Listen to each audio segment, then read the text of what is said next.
Hello बच्चों, आज हम डिस्कस करने वाले हैं एक बहुत ही थर्मोडायनामिक्स की बहुत ही important property that is entropy. Second law of thermodynamics जब इंट्रोड्यूस हुआ तो उसने दो बहुत ही इंपॉर्टेंट फंक्शंस दिए। First is entropy and second is a free energy. तो आज हम डिस्कस करेंगे एंट्रोपी। एंट्रोपी एक्चुअली है क्या? एंट्रोपी का मतलब होता है रैंडमनेस और डिसऑर्डरनेस। तो एक्चुअली में जब किसी भी सिस्टम के डिसऑर्डरनेस या रैंडमनेस को हम मेज़र करते हैं तो इसे हम एंट्रोपी के थ्रू मेज़र करते हैं। तो अगर हम इसे डिफाइन करें तो टू मेज़र द डिसऑर्डर और रैंडमनेस ऑफ अ सिस्टम और थर्मोडायनामिक फंक्शन कॉल्ड एंट्रोपी। और इसे सबसे पहले इंट्रोड्यूस किया था क्लैसियस ने इन 1850। तो किसी भी सिस्टम में, जैसे अगर हम एग्जांपल लें, सॉलिड का एग्जांपल लें और लिक्विड का एग्जांपल लें। मान लो ये लिक्विड, इसमें लिक्विड है और ये सॉलिड है। तो अगर आप देखोगे तो सॉलिड में जो उसके मॉलिक्यूल्स होते हैं वो अरेंज्ड होते हैं, एक पर्टिकुलर पैटर्न में अरेंज्ड होते हैं। तो इसमें जो रैंडमनेस है या डिसऑर्डरनेस है वो बहुत कम होती है, ना के बराबर। तो इसकी एंट्रोपी जो है वो बहुत कम होती है। लेकिन लिक्विड में उसके मॉलिक्यूल्स जो है वो दूर दूर हैं, जितना स्पेस है वो उसको ऑक्यूपाई करते हैं। तो उनमें रैंडमनेस जो है वो सॉलिड के कंपेरेटिवली ज़्यादा होता है, तो उसकी एंट्रोपी भी ज़्यादा होगी। तो एक्चुअली में एंट्रोपी क्या है? It is the measure of disorder और रैंडमनेस ऑफ अ सिस्टम। तो जैसे कि हमने पहले भी पढ़ा हुआ है enthalpy, internal energy, same as entropy भी आपका एक स्टेट फंक्शन है। स्टेट फंक्शन का मतलब क्या है कि ये इनिशियल स्टेट और फाइनल स्टेट पे डिपेंड करती है, ठीक है। And it is also extensive property, यानी ये नंबर ऑफ मॉलिक्यूल्स या नंबर ऑफ मोल्स पे डिपेंड कर रही है। That means it is a extensive property. अब क्योंकि ये एक स्टेट फंक्शन है तो हम इसकी एब्सोल्यूट वैल्यू यानी एब्सोल्यूट वैल्यू ऑफ एंट्रोपी को कैलकुलेट नहीं कर सकते। तो हम क्या कैलकुलेट कर सकते हैं? We can measure only the entropy change. तो एंट्रोपी चेंज आप निकालोगे कैसे? Delta S is equal to क्या होगा? एस फाइनल स्टेट यानी entropy in final state minus entropy in initial state.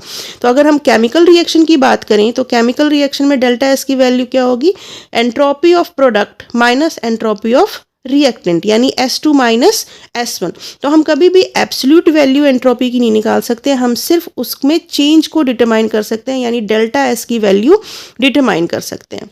तो एक्चुअली में डेल्टा एस निकालते कैसे हैं? It is a small differential change in entropy which is given by ds is equal to D Q by T. यानी कोई system जब heat absorb करती है, अगर मान लो सिस्टम में मॉलिक्यूल्स हैं और इसको आपने क्यू अमाउंट ऑफ हीट दिया, तो जब कोई सिस्टम हीट एब्जॉर्ब करेगी तो इसके मॉलिक्यूल्स जो है उनकी रैंडमनेस इंक्रीज हो जाती है। टेम्परेचर इंक्रीज होगा तो रैंडमनेस इंक्रीज हो जाएगी, ठीक है। तो रैंडमनेस को मेजर करने के लिए amount of heat absorbed at a particular temperature is called entropy. तो इसकी वैल्यू क्या होगी? मैथमेटिकली अगर हम इसे एक्सप्रेस करें तो ds is equal to D Q by T.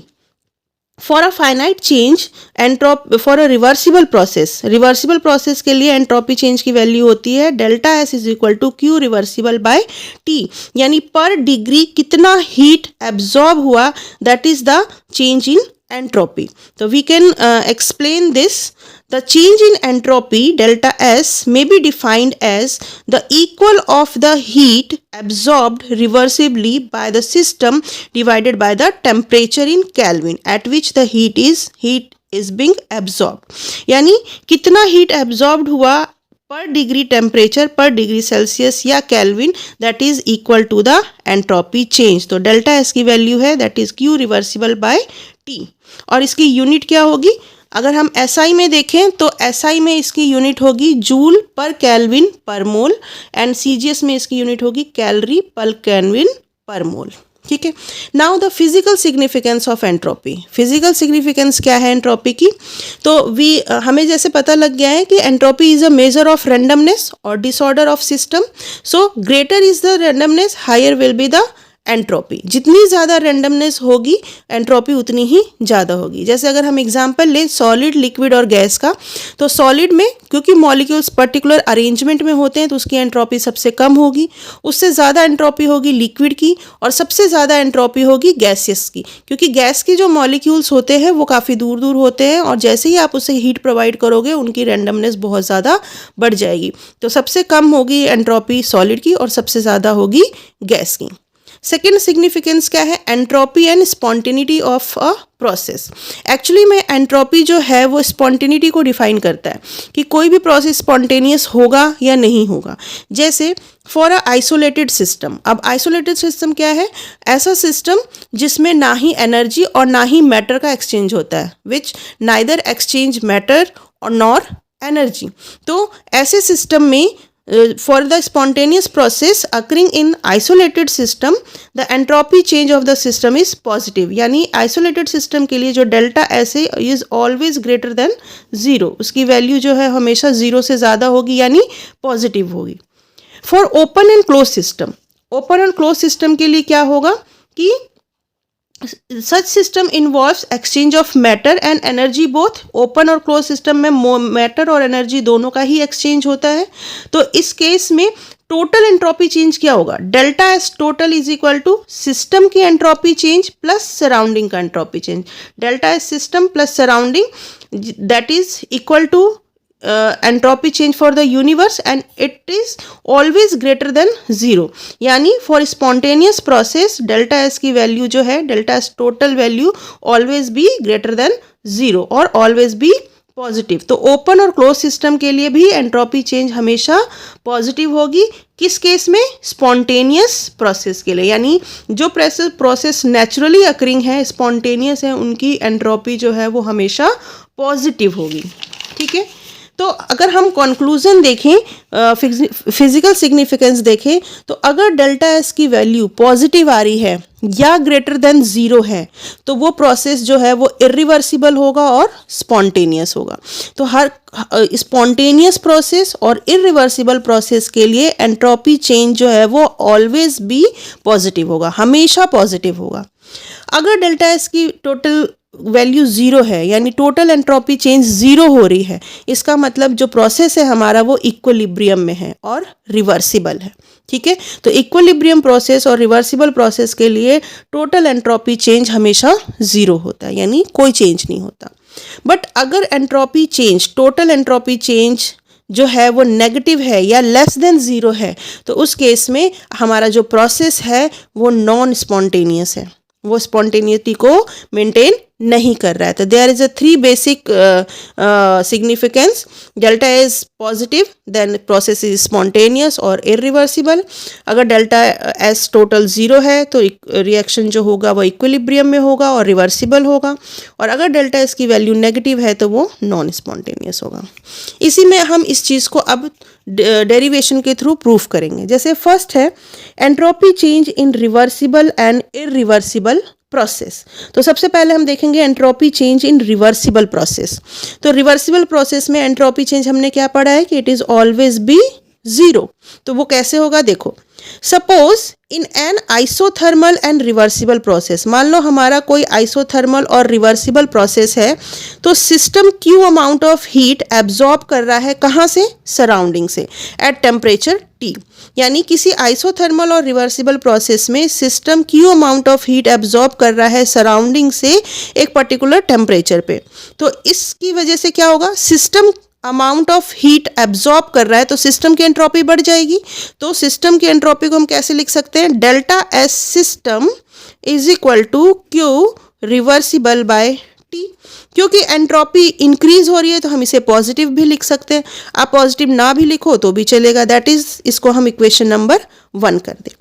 तो सिस्टम जो है वो क्यू अमाउंट ऑफ हीट कहाँ से एब्जॉर्ब कर रहा है, सराउंडिंग से। तो सराउंडिंग की एंट्रोपी हीट उतना ही अमाउंट ऑफ हीट कम हो जाएगा जितना उसने सिस्टम को दिया है। तो जहाँ पे हीट कम हो रहा है उसकी एंट्रोपी भी कम हो जाएगी। तो entropy of the surrounding decreases because the surrounding loss the same amount of heat that is Q. ठीक है, तो अब हम क्या लिख सकते हैं, delta S surrounding is equal to minus Q reversible by T. क्योंकि सराउंडिंग ने Q amount of heat system को दे दिया तो सराउंडिंग की एंट्रोपी कम हो गई, तो उसे हम रिप्रेजेंट करेंगे minus Q reversible by T. Now अब नेट चेंज इन एंट्रोपी क्या होगा, नेट चेंज यानी delta S total is equal to delta S system plus delta S surrounding. तो अब हम यहाँ से इक्वेशन नंबर 1 और इक्वेशन नंबर 2 की वैल्यू यहाँ पे इक्वेशन नंबर 3 में पुट कर दें। तो डेल्टा एस टोटल, या हम इसे डेल्टा एस रिवर्सिबल भी लिख सकते हैं क्योंकि हम रिवर्सिबल प्रोसेस की बात कर रहे हैं, is equal to delta S system की वैल्यू हमने क्या निकाली थी, क्यू रिवर्सिबल बाय टी, और डेल्टा सराउंडिंग की वैल्यू क्या निकाली थी हमने, minus Q reversible by T. अब Q reversible by T minus Q reversible by T दोनों कैंसिल हो गए, तो डेल्टा एस रिवर्सिबल की वैल्यू क्या आ गई, 0। यानी किसी भी आइसोथर्मल और रिवर्सिबल प्रोसेस के लिए डेल्टा एस रिवर्सिबल की वैल्यू क्या होती है, 0। यानी net entropy change for the reversible process is 0।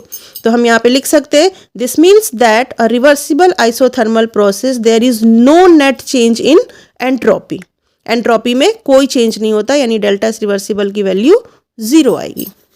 Next है हमारा entropy change in an irreversible process. Irreversible यानी स्पॉन्टेनियस प्रोसेस, तो इसके लिए हम कैसे निकाल सकते हैं, suppose a system maintained at higher temperature T1 and passes Q amount of heat to its surrounding. मान लो कोई सिस्टम है जो हाई टेम्परेचर T1 पे मेंटेन है, और क्योंकि उसका टेम्परेचर ज़्यादा है तो वो Q amount of heat surrounding को पास कर रहा है, ठीक है। सराउंडिंग जो है वो लोअर टेम्परेचर T2 पे मेंटेन है, यानी सिस्टम का टेम्परेचर T1 जो है वो T2 से ज़्यादा है, T1 is greater than T2। तो जब T1 is greater than T2, यानी मान लो आपका सिस्टम है, ये सिस्टम है, इसका टेम्परेचर है T1 और सराउंडिंग का टेम्परेचर है T2। T1 is greater than T2 है, तो T1 क्या कर रहा है, क्यू अमाउंट ऑफ हीट पास कर रहा है T2 को, ठीक है। तो जब system Q amount of heat T2 यानी सराउंडिंग को पास कर रहा है तो सिस्टम की एंट्रोपी कम हो जाएगी, तो decrease in the entropy of the system which is represented by Q by T1। क्योंकि सिस्टम की एंट्रोपी कम हो रही है तो इसे हम रिप्रेजेंट करेंगे माइनस Q बाय T1।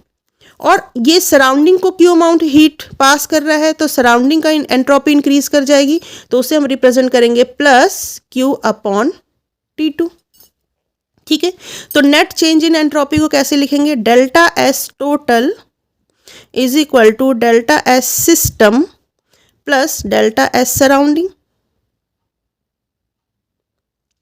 ठीक है।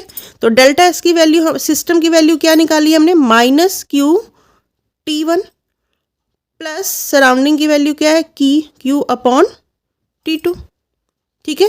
That is the delta S total, या हम इसे लिख सकते हैं डेल्टा एस इरिवर्सिबल प्रोसेस, ठीक है। तो अब इसे हम और एस कैसे लिख सकते हैं, Q by T2 minus Q upon T1, ठीक है। तो अब अगर इसको हम सॉल्व करें तो यहाँ से Q को हम कॉमन ले लें, delta S irreversible is equal to Q upon 1 by T2 minus T1, और सॉल्व कर लें, Q T1 minus T2 upon T2 T1, ये सॉल्व करके आएगा। एंड वी नो दैट कि T1 का टेम्परेचर जो था वो T2 से ज़्यादा था, यहाँ पे हमने निकाला है सिस्टम का टेम्परेचर सराउंडिंग से ज़्यादा था। तो अगर मैं इस इक्वेशन को सॉल्व करूँ तो इस इक्वेशन की वैल्यू क्या आएगी, ग्रेटर देन 0 आएगी, क्योंकि T1 ज़्यादा है, T1 is greater than T2। तो ये जो वैल्यू आएगी वो क्या आएगी, 0 से ज़्यादा। इसका मतलब क्या है कि delta S irreversible is greater than 0, ठीक है। तो ये वैल्यू आ गई हमारी कि जब इरिवर्सिबल प्रोसेस होता है या स्पॉन्टेनियस प्रोसेस होता है तो उसकी जो डेल्टा एस इरिवर्सिबल प्रोसेस यानी नेट चेंज इन एंट्रोपी होता है वो ग्रेटर देन 0 होता है, यानी ऑलवेज पॉजिटिव होता है, जो हमने यहाँ सिग्निफिकेंस में देखा था कि किसी भी इरिवर्सिबल और स्पॉन्टेनियस प्रोसेस के लिए delta S total is always greater than 0। वही चीज़ हमने यहाँ पर प्रूफ करी है कि डेल्टा एस इरिवर्सिबल प्रोसेस यानी इरिवर्सिबल प्रोसेस के लिए जो नेट एंट्रोपी चेंज होता है वो 0 से ज़्यादा होता है, यानी हमेशा उसकी वैल्यू क्या होती है, पॉजिटिव होती है। तो आई होप आप लोगों को यहाँ तक समझ में आया होगा। Thank you.